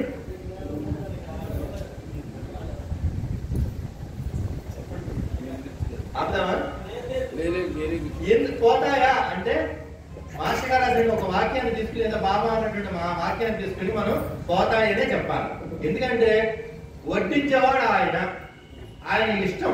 ఒకరికి ఇష్టం ఉంది, 2 లడ్డూలు ఎక్స్ట్రా వడ్డించాడు. ఒకరికి ఇష్టం లేదు, నేను లడ్డు నీకు ఏం అంటాడు. అనడానికి నువ్వెవరు? పువ్వారింటికి వచ్చాను అను కదా. భగవంతుడు వడ్డించేవాడు ఆయన, కర్మలు చేయించేది ఆయనే, కర్మ ఫలితాలు ఇచ్చేది ఆయనే. అవునా కదా. కర్మలు చేసేది ఆయనే, కర్మ ఫలితాలు ఇచ్చేది ఆయనే. ఆయనే కాబట్టి ఆయన మనం ప్రార్థించామనుకోండి, మన దగ్గర ఉన్నటువంటి అస్త్రం ఏంటి? బ్రహ్మాస్త్రం, పాశుపతాస్త్రం, బ్రహ్మశిరాస్త్రం, నాగాస్త్రం, అన్ని అస్త్రాలు ఉన్నాయి. అన్ని అస్త్రాల గల అద్భుతమైన అస్త్రం ఏంటంటే ప్రార్థన. ఈ ప్రార్థన మన చేతిలో ఒక అస్త్రం ఉంది కదా, నువ్వు ప్రార్థించు, కాళ్ళ మీద పడు కదా. ఒక తప్పు చేశాడు అంటే ఎవడన్నా మన పుస్తకం కాళ్ళ మీద పెట్టాడుకోండి, ఎంతటి వాళ్ళైనా క్షమించేస్తాం, అవునా కదా. ఈ కాళ్ళ మీద పెట్టాలంటే మనం ఏదో మనం లౌకికంగా ఉంటే మనమే ఎవడన్నా కాళ్ళ మీద పెట్టామని వాళ్ళు క్షమించేస్తున్నాం కదా. ఆయన మరి జగత్తంతకి పెద్ద అయినటువంటి ఆయన ఎంత ప్రేమమూర్తి, ఎంత కరుణామూర్తి, ఆయన దగ్గర మాత్రం క్షమాపణలు ఉండవా? అది ఎప్పుడు నువ్వు నిజంగా తప్పు తెలుసుకుని నేను పొరపాటు చేశాను అని మనలో కనుక పశ్చాత్తాపం వచ్చి మనం ఆయన పాదాల మీద పడి క్షమించమని చెప్పి రామకృష్ణ పరమహంస ఏ విధంగా అయితే ఏడ్చాడో అలా మనం కూడా ఏడవగలిగిన రోజున ఆయన తీసేస్తాడు. మళ్ళీ చేయకుండా కూడా ఉండాలి. రామకృష్ణ పరమహంసతో ఆయన ఒకటే మాట్లాడాడు, ప్రతిరోజు ఏడ్చేవాడంట ఆయన అమ్మ పాదాల మీద పడి, కాళికమ్మ పాదాల మీద పడి ప్రతిరోజు. అమ్మ డైరెక్ట్ గా సాక్షాత్కరిస్తున్నా కూడా ఆయన ఏడాల్సిన అవసరం ఏంటి అంటే ఆయనకి ఇంకా జీవన్ముక్తి రాలా. జీవన్ముక్తి అంటే ఏంటి? అంతా నేనే ఉన్నాను, నేనే ఉన్నాను అనేది అనుభవంలోకి రాలేదు. అందుకని ఆవిడ కాలం పడి అమ్మ నా జీవితంలో ఒక రోజు గడిచిపోయింది, సాయంకాలం పడి కాలం పడి అమ్మ నా జీవితంలో ఒక రోజు గడిచిపోయింది, నాకు ఇంకా అనుభవం రాలేదు, నేనే ఉన్నాను, నేనే ఉన్నాను. సాయంకాలం ఏ విధంగా అయితే జడము జీవము కూడా నేనే ఉన్నానని చెప్పి నిరూపించాడు కదా అనుభవపూర్వకంగా. జ్ఞానం అంతా కూడా అనుభవపూర్వకంగానే. ఏదైనా సరే అజ్ఞానం, నోటితో చెప్పేది ఏదైనా అజ్ఞానమే. సాయంకాలం వరకు లీలామృతం గురించి ఇలా అంతానే చెప్పుకోవచ్చు, ఏదైనా అజ్ఞానమే. అనుభవంలోకి వస్తేనే అది జ్ఞానం. అందుకని అంత చేసినటువంటి రామకృష్ణ కూడా జీవన్ముక్తి రాలా. అందుకని ఆవిడ మళ్ళీ దాదాపు నాశనం. అందుకని మనం మళ్ళీ ఇంకొక తప్పు చేయకుండా మనం కనుక ప్రార్థిస్తే భగవంతుడిని ఆయన ఖచ్చితంగా చేస్తాడు. దీనికి ఖురాన్లో మన బైబిల్లో కూడా ఒకటి ఉంది. ఏమంటారు యేసుక్రీస్తు ఏమంటారంటే, నీవు వెళ్ళు మార్గంలో ఎత్తు పనులను నేను సరిచేయదును. ఆటోలు వెనకాల గోడల మీద రాసుంటుంది చూడండి, చర్చిలు నీవు వెళ్ళు మార్గంలో ఉండి ఎత్తు పనులను నేను సరిచేయదు. ఎత్తు పనులు అంటే ఇవే. ఆయన ఒక సద్గురు మనం ఆశ్రయించి మనం ప్రార్థిస్తే, ఆయన పాదాల మీద ప్రార్థిస్తే ఆయన మనం చేసేది ఏంటంటే మనకి కొన్ని కర్మలు ఉంటాయి. ఆ కర్మలు మనకి తెలియకుండా కొన్ని తెలియకొని చేస్తాం. అవి మనకి అనుభవంలోకి ఇప్పుడు వచ్చినా ఒకటే, రాకపోయినా ఒకటే. మన ఆధ్యాత్మికంగా మనం ముందుకెళ్ళడానికి అవి అవసరం లేదు అనుకోండి, ఆ కర్మ ఫలితాన్ని మనం అనుభవించాల్సిన అవసరం లేదు అనుకోండి, అప్పుడు ఆయన ఏం చేస్తాడు? రద్దు చేసేస్తాడు. వీడు ఆధ్యాత్మికంగా ముందుకెళ్ళడానికి ఈ కర్మ ఫలితాలు వీడు అనుభవించాల్సిన అవసరం లేదు, వీటిని రద్దు చేసేద్దాం అని రద్దు చేస్తాడు. ఆయన సర్వసమర్థుడు. అందుకే మాస్టర్ గారు మాత్రం మాట గుర్తుంచుకోవాలి. భగవంతుడు సకల జగన్ నియామకుడు. ఆయన విషయంలో ఏదైనా బ్రహ్మలికి సైతం మారవలసిందే కదా. మరి ఆయన రద్దు చేస్తాడు, అలా కర్మలు రద్దు చేస్తాడు. కొన్ని కర్మలు ఖచ్చితంగా అనుభవించాల్సినవి ఉంటాయి, కొన్ని కర్మలు ఖచ్చితంగా అనుభవించాల్సి ఉంటాయి. ఆ కర్మలు మనం ఖచ్చితంగా అనుభవించాలి కాబట్టి మధ్య అనుభవింప చేస్తాడు. అనుభవింప చేసేప్పుడు మళ్ళీ ఎలా అనుభవింప చేస్తాడు? మామూలు వాళ్ళకి మనకి తేడా ఇక్కడ వచ్చింది. అదే సద్గురుని ఆశ్రయించని వాళ్ళకి, సద్గురుని ఆశ్రయించిన వాళ్ళకి తేడా ఇక్కడ వస్తుంది. ఎలా వస్తుందంటే దీన్ని కూడా సాధన కింద మలుచుకుంటారు. మన చేత ఆయన ఆ కష్టాలని కర్మల్ని మనం అనుభవించేటప్పుడు కూడా మనల్ని ఆ ఆధ్యాత్మిక మనం ముందుకు తీసుకెళ్ళడానికి ఈ కర్మలు మన ఫలితం అనుభవిస్తుంటాం కదా. అనుభవించినప్పుడు దాన్ని కూడా ఒక మెట్టుగా, దాన్ని కూడా ఒక సాధన సోపానంగా, దాని ద్వారా కూడా మనలో ఒక పరిణితి తీసుకొస్తారు. ఆయన తీసుకొచ్చి మనల్ని ఆధ్యాత్మికంగా ముందుకు తీసుకెళ్తాడు. ఎప్పుడు? ఆయన ఆశ్రయించినప్పుడు. ఈ ఆశ్రయించిన మన చేతిలో ఉందా, ఆయన చేతిలో ఉందా? మళ్ళీ మన డౌట్ కదా. ఇప్పుడు మనందరం కూడా బాబా దగ్గర మనందరం మనగా వచ్చామో ఆయన మనల్ని ఎన్నుకున్నాడా? ఆయన ఎన్నుకున్నాడు. అది అప్పుడు ఇది మన చేతిలో ఏముంది? మన చేతిలో చివరికి ఏం తెలిసిందంటే మన చేతిలో ఏది లేదు. నేను ఆట ఆడుతున్నాను, ఆయన ఆడిస్తున్నాడు అని మనం తీసుకుని మన చేతుల్లో ఏది లేదనుకుంటే హ్యాపీగా ప్రతి ఒక్క క్షణాన్ని ఆనందంగా అనుభవించేస్తాం. లేదంటే ప్రతి ఒక్క క్షణాన్ని ఆ వాళ్ళని తిట్టుకుని, వీళ్ళని తిట్టుకుని, మనల్ని తిట్టుకుని, పుట్టించిన ఆయన్ని తిట్టుకుని మనం రోజు గడిచిపోతుంటాయి. అందుకని ఆయన చెప్పాడు, ప్రాయశ్చిత్తులు మహాపాపాలకు కూడా సద్గురు సేవే కరుణోపాయం అని చెప్పి అక్కడ చెప్తారు. ఇక్కడ దీంట్లో ఒక హేమాత్మ ఒక లేలు వస్తుంది, అది చిన్నగా టూకీగా చెప్తున్నాం. ఆయన ఏం చేయలే బాబా. ఈ అధ్యాయం ఇంకోటి కూడా బాగా గుర్తుపెట్టుకోండి. గురు చరిత్రలో మరి 16వ అధ్యాయం బాగా ఇంపార్టెంట్. 16వ అధ్యాయం ఎందుకు ఇంపార్టెంట్? మన సత్సంగాలు చాలా చెప్తున్నాం. ఇప్పుడు మళ్ళీ దాని గురించి ఎత్తట్లా. ఈ లీలామృతంలో ఈ 9వ అధ్యాయం అంత ఇంపార్టెంట్. ఎందుకు 9వ అధ్యాయం ఇంపార్టెంట్ అంటే ఆయన బాబానే స్వయంగా సాక్షాత్ ఆయనే చెప్పిన మాట ఏంటంటే ఒకటే మాట చెప్పాడు, హేమాత్మంత్ అని. ఈ హేమాత్మంత్ ఏంటంటే చిన్నగా టూకి చెప్పుకుంది కూడా. ఒకసారి ఆయన వ్యాపారం అన్నాడు, మన హరివినాయక సాటి వేరు, ఈ సాటి వేరు. ఆయనకి ఏం చేశాడు? ఒక పారాయణ చేశాడు, కనిపించింది, బాబా కనిపించారు. ఆయన కనిపిస్తే ఈ పక్కనే హేమత్ పంత్ ఉన్నాడు. అరే ఆయన ఒక్కసారి పారాయణ చేస్తే దర్శనం వచ్చింది. నేను 40 సంవత్సరాల నుంచి పారాయణ చేస్తున్నాను, 7 సంవత్సరాల నుంచి సాయినాథుని సేవ చేసుకుంటున్నాను, నాకు మాత్రం బాబా దర్శనం ఇవ్వలేదని చెప్పి ఇతను మనసులో బాధపడ్డాడు. ఇప్పుడు మనం లేదంటే చెప్పుకోవద్దు. ఎందుకు బాబా ఈ హేమత్ పంత్ దగ్గరే ఈ లీల చేశాడు? ఈ లీల మనం అర్థం చేసుకోవాలి. హేమత్ పంత్ దగ్గరే బాబా ఈ లీల ఎందుకు చేశాడు, లోకానికి ఈ లీల ద్వారా బాబా ఈ చెప్పదలుచుకుందని ఆ సందర్భంలోనే ఎందుకు చెప్పాడు, ఇది మనం పట్టుకోవాలి. ఇప్పుడు హేమత్ పంత్ 40 సంవత్సరాల నుంచి నేను పాలన చేస్తున్నాను, 7 సంవత్సరాల నుంచి బాబా సేవ చేసుకున్నాను, నాకు మాత్రం ఈ సేవ అనుకున్నాడు కదా. అనుకున్నప్పుడు అతని మనసులో ఏదైతే అనుకున్నాడో బాబా సర్వజ్ఞులు కాబట్టి ఆయన తెలిసిపోయింది. ఇప్పుడు హేమత్ పంత్ బాబా శ్యామా దగ్గరికి వెళ్ళి శ్యామా దగ్గరికి వెళ్ళి ఆయన దగ్గర 15 రూపాయలు తీసుకురా అని 15 రూపాయలు తీసుకునేవాడితో పాటు మరి ఇంకో మాట కూడా చెప్తాడు. ఏమని? నువ్వు శ్యామాతో కాసేపు మాట్లాడరా అంటాడు. ఇది కూడా పెట్టుకోవాలి మనం అనుకోండి 15 రూపాయలు తీసుకున్నాడు కదా, 10 రూపాయలు అడుగుతాము, ఆయన నాకు లేవండి కదా, మనం వెనకొచ్చారు. బాబా ఆయన నా 15 నమస్కారాలు చెప్పినాడు బాబా అంటే కాసేపు మాట్లాడు రాము శ్యామాతో, మనమైతే కనుక. నేనైతే మాట్లాడాను, మీరందరూ నాకంటే గొప్పవాళ్ళు కాబట్టి మీరు అలా తీసుకువచ్చాను. నేనైతే మాత్రం ఖచ్చితంగా 10 రూపాయలు అడుగుతాను, కనుక వచ్చేస్తాను. కానీ హేమత్ పంత్ ఆయన చెప్పిన 2 కండిషన్స్ ని పట్టుకున్నాడు. శ్యామా దగ్గరికి వెళ్ళి 10 రూపాయలు తీసుకురావాలి, కాసేపు శ్యామతో మాట్లాడాలి, ఈ 2 చెప్పాడు అతను. ఇక్కడ చూడండి అసలు ఏమర్పాటు బాబా ఎలా చేస్తాడు చూడండి. హేమత్ పంత్ శ్యామా దగ్గరికి వెళ్ళేటప్పటికి ఎదురుకుండా ఏకనాథ భాగవతం కనిపించగానే ఇక్కడ ఏమనుకోవాలి, ఓహో నేను ఇతను రోజు పారాయణ చేసి అలవాడు కదా, నేను ఈ రోజు పారాయణ చేయలేదు, అందుకే బాబా నన్ను ఇక్కడికి పంపించాడు, ఈ పారాయణ చేసుకోవడం కోసమే బాబా నన్ను పంపించాడు, ఈ శ్యామ 15 రూపాయలు ఈయనతో మాట్లాడడం అనేది అంత దండగా ఇదేమి లేదులే అని చెప్పి ఇతను పారాయణ చేసి వెనక్కి వెళ్ళిపోవచ్చు. మనకున్న పరిపాలన బట్టి ఈ రోజు పారాయణ చేయలేదు కాబట్టి ఆ బుక్ కనిపించింది కాబట్టి నేను ఈ రోజు పారాయణ చేయడం కోసం బాబాకి పంపించుంటాడులే, అందుకని పారాయణ చేసి మళ్ళీ బాబా దగ్గరికి వెళ్ళిపోవాలి కదా. కానీ హేమత్ పంత్ కూడా వెళ్ళాల. జరిగేది నాటకం అంతా కూడా ఎవరు చేయిస్తున్నారు? హేమత్ పంత్లో ఉండి కూడా చేయించేది బాబానే. అందుకని ఆయన ఆ పారాయణ చేసిన తర్వాత కూడా మళ్ళీ నాటకాన్ని మళ్ళీ కంటిన్యూ చేయించాడు. మళ్ళీ ఆ చదివిన తర్వాత అక్కడ ఆయన మళ్ళీ కూడా చూడండి, ఆ బుక్ తీయగానే వచ్చినటువంటి అధ్యాయం కూడా 6వ చదవాల్సిన అధ్యాయమే. అటువంటి పరిస్థితుల్లో ఎవరైనా ఏమనుకుంటారు, దీనికోసం పంపించాడులే, ఇంకేం వేరే ఏమి లేదు, దీనికి వెనక్కి వెళ్ళిపోదాం అని అనుకుంటాం. ఆ 2వసారి కూడా ఆ పారాయణ చేసి మళ్ళీ ఆ అధ్యాయం వచ్చింది, పారాయణ చేశాడు. మళ్ళీ పారాయణ చేసిన తర్వాత కూడా లోపల ఆడిస్తున్న నాటకం సాయినాథుడు కాబట్టి మళ్ళీ శ్యామ దగ్గరికి వెళ్ళాడు. ఈ లోపల శ్యామ పూజ అయిపోయింది, వచ్చాడు. అప్పుడు ఇతను అడిగాడు 10 రూపాయలు. ఆయన తెలిసినవయ్యా, నేను పేద పంతుల్ని, నా దగ్గర డబ్బులు ఆయన కోరట్లేదు, 15 నమస్కారాలు పంపించు, మళ్ళీ నీతో కాసేపు మాట్లాడమన్నాడు. ఓహో మాట్లాడమన్నాడా, సరే అయితే కానీ ఇప్పుడు నేను చెప్పే తప్పనిగా అని చెప్పి ఆయన స్ఫురింపజేసి ఏదో చెప్తావు విను అన్నాడు ఆయన శ్యామ. చూడండి మళ్ళీ ఏంటి, నా దగ్గరికి పంపించాడు, నీలాంటి విద్యావంతుని, నీలాంటి వాడిని గొప్పవాడిని. యాక్చువల్గా హేమత్ పంత్ మంచి పొజిషన్ ఉన్నాడు శ్యామ కంటే, కానీ శ్యామ దగ్గరికి ఎందుకు పంపించాడంటే నీలాంటి విద్యావంతుడికి, ఉన్నతోద్యోగి, చాలా లక్షణాలు నీకు, అటువంటి నా దగ్గరికి ఎందుకు పంపించాడు బాబా. కాబట్టి ఇప్పుడు ఆయన స్ఫురింపజేసి లేదని చెప్తాను విను అని చెప్పి ఇంకా సంఘం లేడు రాధాబాయి గురించి చెప్తాడు. నా గురువు 2 కోట్లు చేయించాడు, తలపై 2 వయసులు కోరాడు, అంతా మనకి లేలో చదివింది. ఒకటి స్థిరమైన విశ్వాసం కూడా ఎలా ఉండాలి, స్థిరంగా ఉండాలి. ఎవడో ఏదో యూట్యూబ్ లో పెట్టగానే మనం మనసు చెల్లించకూడదు. ఎవడో ఏదో బాబాని ముస్లిం అనగానే నిజంగానే బాబా అల్లా మంది కంటే కదా ఆయన ముస్లిం నుంచి మనం వదిలేయకూడదు. మన విశ్వాసం ఎలా ఉండాలి, స్థిరంగా ఉండాలి. రెండోది ఏంటి, సంతోషం పట్టుదలతో కూడిన ఓర్మి.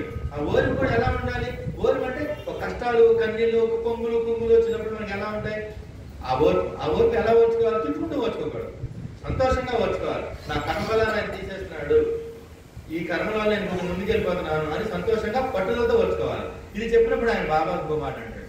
ఏమంటాడు ఆయన, ఎవరో ఈ రాధాబాయితో ఆయన ఏమన్నాడు, నా గురువు నా నుంచి ఏమీ కోరలేదు, ఈ 2 కోరాడు. ఈ 2 ద్వారా బాబా ఏం చెప్తున్నాడు, రాధాబాయి సంఘం హేమత్ ద్వారా మనకి చెప్తున్నాడు. ఆయన మనకి చెప్తున్నాడు, నేను ఇవాళ పాల్గొవ పెట్టాను బాబాకి, నేను ఇవాళ బాగా నెయ్యి పోసి పొంగల్ పెట్టాను బాబాకి, ఇవాళ బాబాకి నేను 300 రూపాయలు పెట్టి బాగా పెద్ద దండలు వేసాను బాబాకి అని చెప్పి మన కొంతమంది యూట్యూబ్ లో షార్ట్స్ లో పెడుతుంటారు. ఎరక్కుపోయి చూస్తాం కర్మకాలి. నేను ఇవాళ మా ఇంట్లో పూజ బ్రహ్మాండంగా చేశాను, ఇలా 16 రకాల నైవేద్యాలు పెట్టాను, ఆ స్టేటస్ లో పెడతాను. మళ్ళీ నేను ఇంత బాగా బ్రహ్మాండంగా నేను పెద్ద గడిమాలు వేసాను బాబాకి, మా ఇంట్లో ఇవాళ పూజ బ్రహ్మాండంగా చేశానని చెప్పి పెట్టుకుంటాను సరే. వాటన్నిటినీ వాటి అర్థాన్ని మనం తెలుసుకోవడం కోసం బాబా ఏదో చేస్తే ఏమన్నా అంటే మన నుంచి కోరేది ఆయన 2 నీకు నా మీద విశ్వాసం, నేను నీకు ఇచ్చినటువంటి అనుభవం చూసారా, ఆ అనుభవం నువ్వు అంటి పెట్టుకుని నా మీద విశ్వాసంతో నువ్వు అలా నిలబడు. అది ఫస్ట్ది.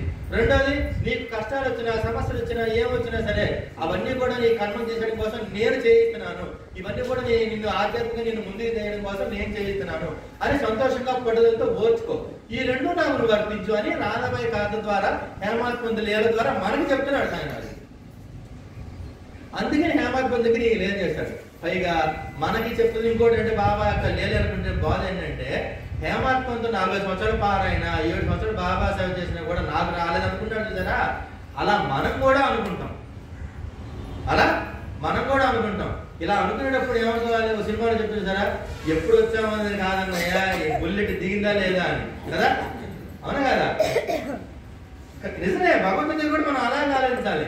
మనం కూడా భగవంతుడి దగ్గరికి ఎప్పుడు వచ్చామన్నది ఇంపార్టెంట్ కాదు, ఆయన్ని మనం ఎంత బాగా అర్థం చేసుకున్నాము, ఆయనని మనం ఎలా అర్థం చేసుకున్నాము, ఆయన చేసే లీలను ఎలా అర్థం చేసుకున్నాము, ఆ లీలలో ఉండే బోధన ఎలా అర్థం చేసుకున్నాము, ఇవన్నీ కౌంట్ అవుతాయి తప్ప నేను 30 ఏళ్ళ నుంచి బాబా పారాయణ చేస్తున్నాను, 30 ఏళ్ళ నుంచి నేను గుడి చుట్టూ తిరుగుతున్నాను, సినిమాలో వాడు అంటే 30 years ఇండస్ట్రీ ఇక్కడ అని అదేమి చల్లవు బాబా దగ్గర.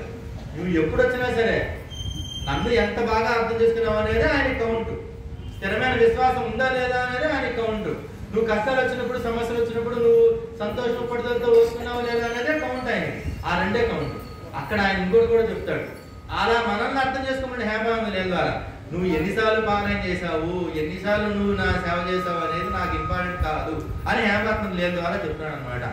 నేను ఇవ్వదలుచుకుంటే నువ్వు నీ యొక్క పరిపాలన బట్టి నువ్వు నాకు సరెండర్ అయిన దాన్ని బట్టి నువ్వు నాకు ఎంతగా శరణాగతి చేస్తావో అంతగా నేను నీకు ఇస్తాను.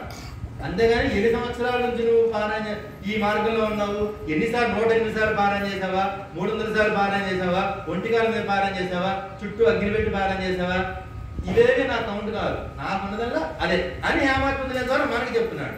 ఆ లీల ద్వారా మనకి బాబా చెప్పేటువంటి వెనక బోధ అంటే ఇప్పుడు మన ఇంత చూస్తారా, అదే గుర్తుపెట్టుకోండి, టైం లేదు కాబట్టి. అలాగే ఇంకోటి కూడా చెప్తున్నాడు ఆయన. ఈ లీల ద్వారా మనకి ఏం చెప్తున్నా అంటే, సద్గురువుని ఆశ్రయించాక, బోరు కొడుతుందా ఆపిద్దామా, సద్గురువుని ఆశ్రయించాక, ఇది అందులో లేదు సాయి లీలలో ఉన్నటువంటి సెంటెన్స్, ఇది మొత్తం అంతా నేను చెప్పట్లా. సాయి లీలలో సెంటెన్స్ ఏంటంటే, సద్గురువుని ఆశ్రయించాక సకల వేదాల సారమంతా కూడా సద్గురు యొక్క లీలలో ప్రకటమవుతుంది. ఎటువంటి వాక్యాలు చూడండి, వేద మంత్రాలు లాంటి వాక్యాలు. ఇటువంటి వాక్యాలు చదువుతున్నప్పుడు వింటున్నప్పుడు గూస్ బంప్స్ వస్తాయి, రామాన్ని లెక్కపడుచుకుంటే ఒక సద్గురుని ఆశ్రయించాక ఆయన ఎందుకు ఆ వాక్యాన్ని రాశారు మాస్టర్ గారు బాబా చెప్పినటువంటిది అంటే, మీకు నేను ఇంతమంది సత్యంలో చెప్పాను, సాయినాథుడు సాయి లీలామృతాన్ని మాస్టర్ గారి ద్వారా రాయించుకుంటున్నప్పుడు 2 రకాలుగా జరగాలి. ఒకటి, సాయినాథుడే మాస్టర్ గారిలో పరకాయ ప్రవేశం చేసి ఆయన లీలను ఆయన చరిత్రను ఆయనే రాసుకోవాలి. 2, సాయినాథుడు మాస్టర్ గారు ఒకటై తీరాలి. లేకపోతే సాయిబాబా జీవిత చరిత్రను మాస్టర్ గారు సాయి లీలామృతాన్ని అంత ఇదిగా రాసే క్వశ్చన్ రాసే పాసిబిలిటీనే లేదు. ఎందుకంటే అంత ఇదిగా రాశాడు ఆయన లైవ్ లో దొరుకుతుంటే వాటిని అలా ఆయన మాస్టర్ గారు నేరేషన్ చేశాడు. ఎలా చేశాడంటే, ఇది ఇప్పుడు ఇటువంటి వాక్యాలను చూసారు, అటువంటి వాక్యాల ద్వారా మనకు తెలుస్తుంది. సద్గురుని ఆశ్రయించాక సకల వేదాల సారమంతా కూడా సద్గురు యొక్క లీలలో ప్రకటమవుతుంది.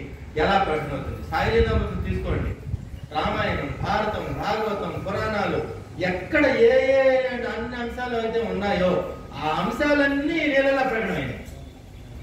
వెనుక చేసుకోండి ఒకసారి లీలామృతం తీసి. రామాయణం, భారతం, భాగవతంలో మనిషి ఆధ్యాత్మిక భగవంతుడికి దగ్గర అవడానికి లక్షణాలు కానీ ఏ అన్ని ఉన్నాయో అవన్నీ కూడా ఈ లీలలో ప్రకటమవుతాయి. ఇందాక చెప్పారు కదా ఆవిడ ఈశావాసోపనిషత్తు అని. ఇప్పుడు ఈశావాసోపనిషత్తు మనం చదివినా చివరికి బోధ అదే ఏంటి, సుఖ దుఃఖాలు మనోకల్పితాలు, సర్వము ఈశ్వరమేమని తలచేవాడు ఏ పరిస్థితిలోనైనా ఆనందిస్తాడు. ఈశావాసం మొత్తం కలిగితే మనకు తెలిసేవంటే బాబా ఒక్క సెంటెన్స్ చెప్పేశాడు, సుఖ దుఃఖాలు మనోకల్పితాలు అని ఆ ఒక్క సెంటెన్స్ చెప్పేశాడు. ఇప్పుడు మనం ఈశావాసం మొత్తం చదవాలా? ఆ లీల ద్వారా ఆయన ఈశావాసం చెప్పాడు కదా, అలా అనమాట. అలా చెప్పుకోవాలంటే ఇంకా బోర్డు ఉన్నాయి లీలామృతంలోను గురు చేతుల్లోను.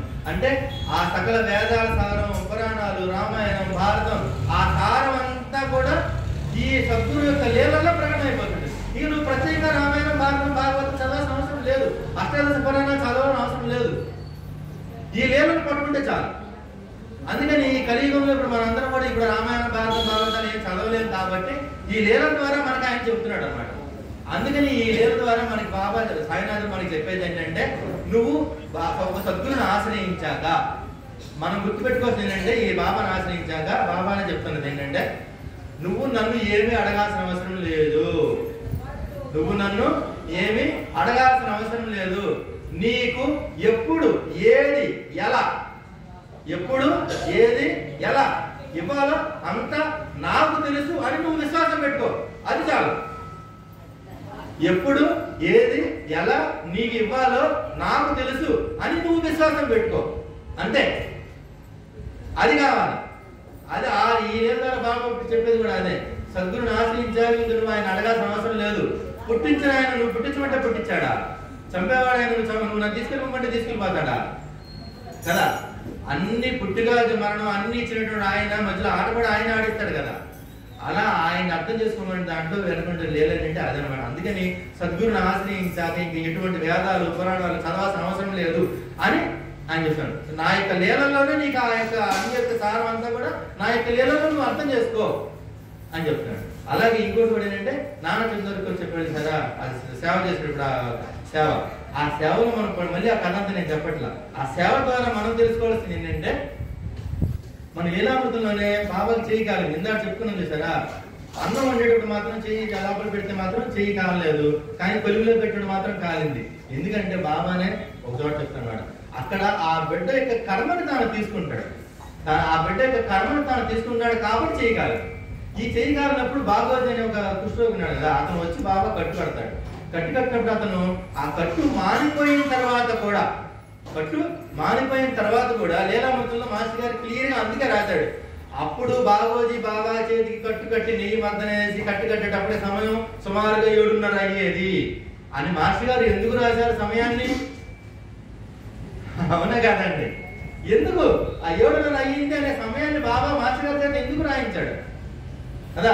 బాగోజీ రోజు వచ్చి కట్టు కట్టేవాడు అంటే సరిపోతుంది కదా.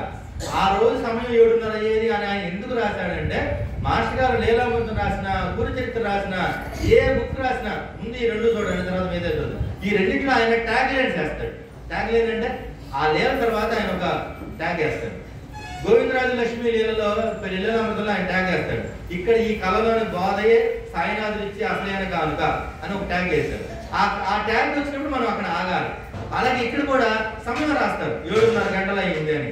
ఎందుకు 7:30 గంటలు అయింది స్పెసిఫిక్ గా రాస్తారు మాస్టర్ గారు. అక్కడ ఆ సేవ అతను బాగోజు చేసేది ఏంటి? గురువు యొక్క సేవ. ఆ గురువు యొక్క సేవ ఎలా ఉండాలంటే, నాకు బుద్ధి పుట్టినప్పుడు వెళ్ళటం కాదు. నేను ఇవాళ మధ్యాహ్నం సినిమాకి వెళ్తాను, సాయంకాలం నీకు సేవ చేస్తాను. లేకపోతే నేను ఇవాళ సాయంకాలం పడుకుని రోజు 7ంటికి వెళ్ళాలి. రోజు 7ంటికి వెళ్తాను. ఒకసారి 7ంటికి వెళ్తా, ఒకసారి 8ంటికి వెళ్తా, ఒకసారి 11ంటికి వెళ్తా, ఒకసారి 12ంటికి వెళ్తా. నాకు బుద్ధి పుట్టినప్పుడు నీ దగ్గరికి వస్తా, నాకు బుద్ధి పుట్టినప్పుడు నీకు సేవ చేస్తా. ఇది మన యాటిట్యూడ్. దీని ద్వారా మనకు ఆయన ఏం చెప్తున్నారంటే, నీ జీవితంలో గురువు సేవ చేసుకునేటప్పుడు నీ యొక్క శరీరము, నీ యొక్క ఆలోచనలు, నీ యొక్క మనస్సు ఇదంతా కూడా నువ్వు నాకు అర్పించేసావు కదా. ఇంక ఇప్పుడు నువ్వు సేవ చేసేటప్పుడు నీ యొక్క శరీరం నీది కాదు.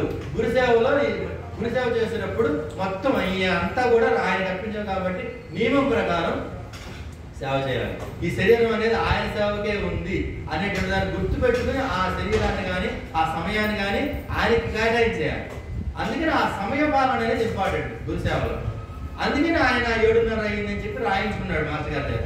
లేదా 7:30 ఎందుకు రాయాలి అక్కడ? అది ఆయన ద్వారా చెప్పేది. అందుకని మనం గురుసేవ చేసేటప్పుడు నియమ పాలన ఉండాలి. సమయం, ఈ సమయాన్ని ఆయన మనం ఆరతికి వెళ్తాను అని మనం ఒక నియమం పెట్టుకున్నాం అనుకోండి, ఆరతి ఖచ్చితంగా వెళ్ళి తీరాలి. ఒకవేళ వెళ్ళలేదు అనుకోండి, ఎందుకు వెళ్ళలేదో కనీసం ఆయన సంజాయిషి ఇచ్చుకోవాలి.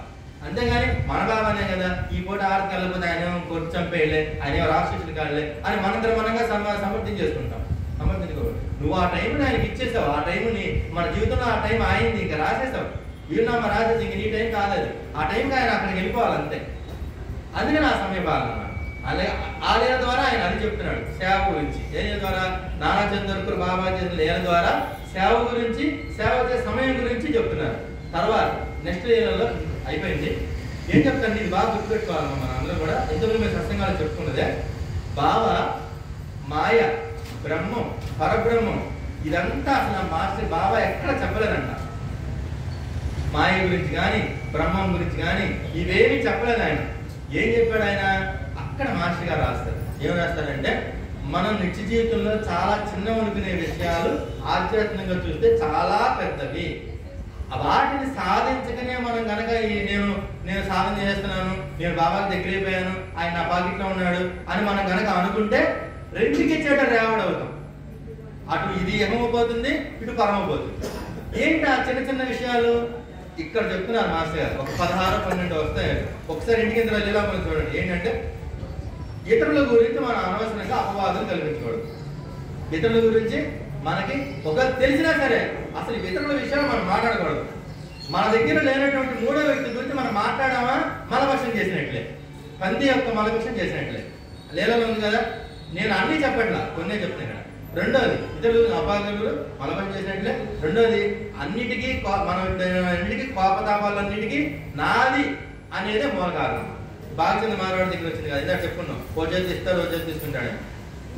అల్లా మాలిక్ బాబా ఎందుకు పదే అల్లా మాలిక్ అంటాడు? ఆయన ఇంకో మాట అన్నాడే. ఇక్కడ అల్లా అంటే ముస్లింస్ యొక్క దేవుడు, ఈ హిందువుల యొక్క దేవుడు అని కాదు. ఇక్కడ అల్లా అంటే మనల్ని పుట్టించిన వాడు, అంటే పరబ్రహ్మం అని అర్థం. ఆయనే మాలిక్ అని ఆయన పదే అంటే అర్థం ఏంటంటే, ఒరే నువ్వు వచ్చినప్పుడు ఏం పట్టుకు రాలేదురా, నువ్వు వెళ్ళేటప్పుడు కూడా ఏం పట్టుకెళ్ళవు, ఇక్కడ ఉన్నదంతా కూడా నాది, నీకు నువ్వు అనుభవించేదంతా కూడా నాది. ఈ శ్వాస ఉంది మనకి. చిన్న ఎగ్జాంపుల్ తీసుకుంటే శ్వాస ఉంది. ఆయన ఎవరిచ్చారు ఈ శ్వాస? మనకు తెలిసి ఆడుతుందా శ్వాస? మనం ఏమన్నా శ్వాస ఆడమంటే ఆడుతుంది, మనం ఆపుకోమంటే ఆపుకుంటుంది. అది ఏమన్నా ఆపుకోదు. ఆపుకుందంటే మనం పుట్టుకుని వెళ్ళిపోవడమే కదా. ఈ శ్వాస ఎవరు ఇచ్చారు మనకి? ఆయన ఇచ్చాడు. ఆయన శ్వాస ఇచ్చి మన చేత ఆడిస్తున్నాడు. ఈ శ్వాస నాది అని చెప్పి ఆయన తీసేసుకున్నాడు అనుకోండి, నెక్స్ట్ క్షణం మన శరీరంలో అయితే ఆత్మ వెళ్ళిపోయినట్టే మనం కట్టే మనం కాల్ చేస్తాం. కాబట్టి ఈ శరీరంలో కాదు, ఈ మొత్తం అంతా కూడా ఈ కోపతాపాలని. మన కోపం ఎందుకు వస్తుంది, తాపం ఎందుకు వస్తుంది? నాది, ఈ ఇల్లు నాది, ఈ బిల్డింగ్ నాది, ఈ బండి నాది, ఈ వస్తువు నాది అని మనం అనుకున్నాం చూసారా. దాన్ని ఎవరైనా ముట్టుకున్నా లేదా వాళ్ళు ఉపయోగించినా మన కోపం. ఈ కోపాలన్నిటికీ మూల కారణం ఏంటి? నాది. అందుకే అక్కడ మారవాడి దగ్గర ఆయన వచ్చేది తీసుకుని వచ్చేది. అలాగే ఎవరైనా మన సహాయం వర్తిస్తే మనం చేయాలి, లేకపోతే చేసేవాళ్ళని చూపాలి అని బాబా చెప్పారు. అటువంటి లీలలు ఉన్నాయి. అలాగే హత్య, శత్రుత్వం, రుణము, వీడికి ఫలితం అనుభవించి తప్పదన్నారు కదా. ఎవరైనా మనం ఏదైనా అడిగారు అనుకోండి, ఈ చేతనైతే ఇవ్వు, లేకపోతే అదే చెప్పు, ఏమి లేకపోతే బెల్లం ముక్కైనా మమ్మల్ని ఇవ్వమన్నారు. అది కూడా ఇవ్వాలనుకోండి, నేను ఎవరైనా చెప్పు, అంతేగాని అబద్ధం చెప్తున్నాడు. అట్లా మనకి ఆయన ఆ లీలల్లో 10-15 పాయింట్లు చెప్పాడు. ఆ 10-15 పాయింట్లను మనం ముందు పాటిస్తే అప్పుడు మనం బాబాని నేను చెప్పింది ఒకటన్నా నేను చేస్తున్నాను అంటే మనకి ఆయన అడగడానికి అర్హత ఉంటుంది. ఆ 16 పాయింట్లో ఒక్కటన్నా ఈ జన్మలో మనం చేయగలిగితే చాలు, మనకి జన్మ ధన్యమైనట్టు. ఆ 15-16 పాయింట్లో ఒక్క పాయింట్ మనం చేసినా మనకి జన్మ ధన్యమైనట్టు. ఒక జన్మ ముందుకెళ్ళాం కదా, ఒక జన్మ వెనకలుకున్నట్టు చాలు. అది బాబా చెప్పింది. ఈ 9 ఉపదేశాల్లో మనం తెలుసుకోవాల్సింది ఏంటంటే, ఆ ఫస్ట్ హేమంత్ పంత్ లీల ద్వారా మనకి చెప్పినట్టు పాయింట్, తర్వాత నానా చంద్రకుల బాబా సేవ ద్వారా మనకి సేవ అంటే ఏంటి, నియమపాలన అంటే ఏంటి, తర్వాత ఈ లీల ద్వారా మనకి ఆయన ఏం చెప్తానంటే ఇంకోటి కూడా, నోటితో బోధించేది ఏదైనా అజ్ఞానమే, అనుభవం ద్వారా వచ్చేది మాత్రమే జ్ఞానము. ఈ జ్ఞానం అనగానే మనకు గుర్తు రాసిన ఒకటే మాట, అనుభవం. అనుభవం వచ్చే వరకు మనకు జ్ఞానం లేదు.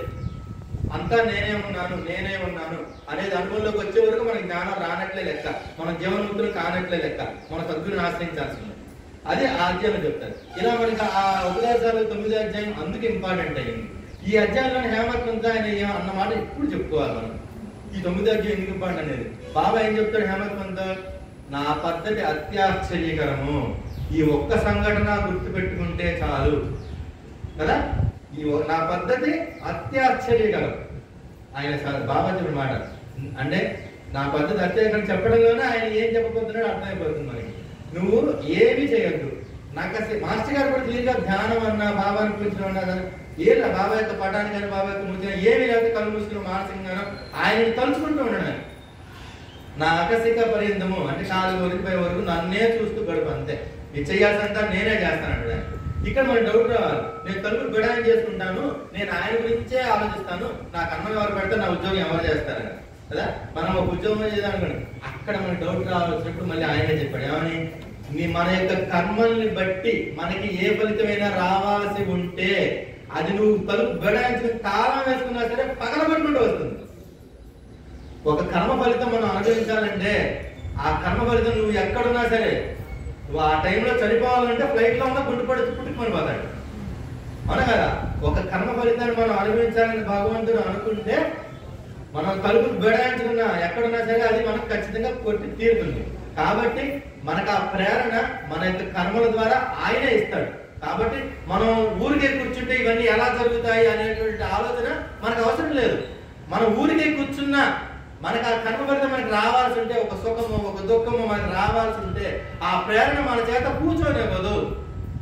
పద పద పద, ఆ పని చేయి, ఈ పని చేయి, ఆ మంచి పని చేయి, ఈ చెడు పని చేయి అని మన చేత ఆ ప్రేరణ మన చేత కర్మలు చేయిస్తుంది, కర్మ ఫలితాలు అనుభవింపజేస్తుంది. కాబట్టి ఊరినే నువ్వు కూర్చోని ఆయన అర్థం ఏంటంటే నన్ను తలుచుకుంటూ అననం చించి చేస్తూ ఉండమన్నాడు తప్ప నన్ను ఊరిని కూర్చొని బెడాయించడం, తలుపు బెడాయించడం, లేకపోతే ఎవరికి అందరి చోటకి వెళ్ళిపోతాను నాకు ఎలా వస్తుందో చూస్తాను, అది కాదు ఉద్దేశం. మన కర్మ ఫలితం ఎక్కడున్నా సరే అది వచ్చి తీరుతుంది. అందుకని ఆ ప్రేరణ ద్వారా. అందుకని ఆయన ఏం చెప్పాడంటే చివరికి ఇంకో మాట కూడా అద్భుతంగా చెప్తాడు ఆయన బాబా హేమాత్ పంత్. ఇక్కడ మాస్టర్ గారి నేరేషన్ ఎంత బాగుంటుందంటే ఇది హేమాత్ పంత్ సాయి సన్నిధిలో చూస్తుంది. ఈ నేరేషన్ ఎక్కడంటే హేమాత్ పంత్ని అప్పుడు ఈ కథ అంతా అయిన తర్వాత సాయినాథుడు ఆ ఆరతి మధ్యాహ్న ఆరతి స్టార్ట్ అవుతుంది, గంటలు కొడతారు. అప్పుడు హేమాత్ పంత్ని శ్యామ గంటల ఆరతి స్టార్ట్ అయిందని చెప్పి శ్యామ చూడండి ఎంత బాగా రాస్తారు. శ్యామ హేమాత్ పంత్ చేయి పట్టుకుని చరచర చరచర లాక్కుపోతాడంట ఆరతి. లాక్కుపోయి శ్యామనేమో బాబా పక్కన కూర్చుంటాడంట, బాబా గడం పక్కన. హేమాత్ పంత్ ఏమో బాబాకి ఎదురుకుండా కూర్చుంటాడంట. చూడండి ఎంత నేరేషన్. ఏ చిన్న పాయింట్ ని కూడా బాబా మాస్టర్ గారి రూపంలో వదలలేదు. ఏ చిన్న పాయింట్ వదల్లా.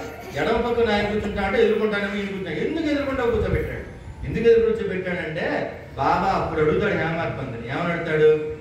అర్థమైందా జరిగింది లేదు ఇప్పుడు అంటే ఎదుర్కొంటూ ఉంటేనే కదా మాట్లాడేది, పక్కన ఉంటే ఇట్లా మళ్ళీ. అప్పుడు బాబా ముందుకు వంగుతాడంట. సాయి సన్నిధిలో మాస్టర్ గారు క్లియర్ గా రాశారు. ఆరతి దానంగా జరుగుతూ ఉంటుంది, బాబానేమో కొంచెం ముందుకు వంగుతాడంట. ముందుకు వంగి హేమాత్ పంత్ వైపు వంగి ఇప్పుడు అర్థమైందా నేను చెప్పింది అంటాడు. అప్పుడు హేమాత్ అర్థమైంది బాబా, నాకు చిత్తం శాంతించింది అంటాడు. అప్పుడు బాబా అంటాడు నువ్వు అలా చేస్తే కనుక ధ్యానించబడి క్రియాదానం ఇవన్నీ ఒకటైపోతాయి అని చెప్పి చివరి మాట ఏమంటాడంటే, ఆ చివరి మాట కోసం ఇప్పుడు నేను చెప్పలేదు.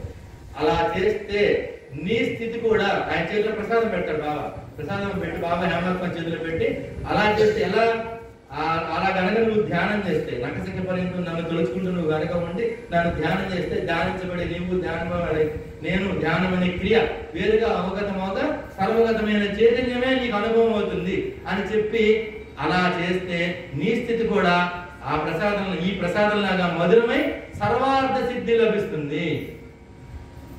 నీ స్థితి కూడా ఆ ప్రసాదం లాగా మధురమై సర్వార్థ సిద్ధి లభిస్తుంది అని ఆ లీల ద్వారా బాబా మనకి ఏం చెప్తున్నాడంటే, నువ్వు ఏమీ చెయ్యొద్దు, నన్ను గురించి తలచుకో, నన్ను గురించి ఆలోచించు, నా యొక్క మూర్తిని 500 అడుగులు నేనే అనుకోటి పొరపడ్డాను కదా, నేను జడమోద్యోగం అన్నింటిలో ఉన్నాడు కదా, నువ్వు పూచిక పొలంలోనైనా బాబాను చూసుకొచ్చి అన్నాడు కదా, పూచిక పొలంలోనైనా నేను ఉన్నానని చూసుకో. ఆ భావం నిలబెట్టుకుని నన్ను కనుక నువ్వు అలా చేసావంటే నువ్వు సకల వేదాలు సారాన్ని చేసినట్లే, గురువుని సేవించినట్లే, అన్ని చేసినట్లే. ఆ గురువులు నేను ఎదుర్కొంటూ వస్తారు. లీలామూర్తులు రేగని ఎదుర్కొంటూ వచ్చినట్టు కదా, రేగ ఎత్తుకుంటూ బాబాని పెంచుకుంటాడు సుప్రదర్శన ద్వారా. అలా మనం కనుక అలా చేస్తామంటే వాళ్ళే మనం ఎదుర్కొంటూ వస్తారు.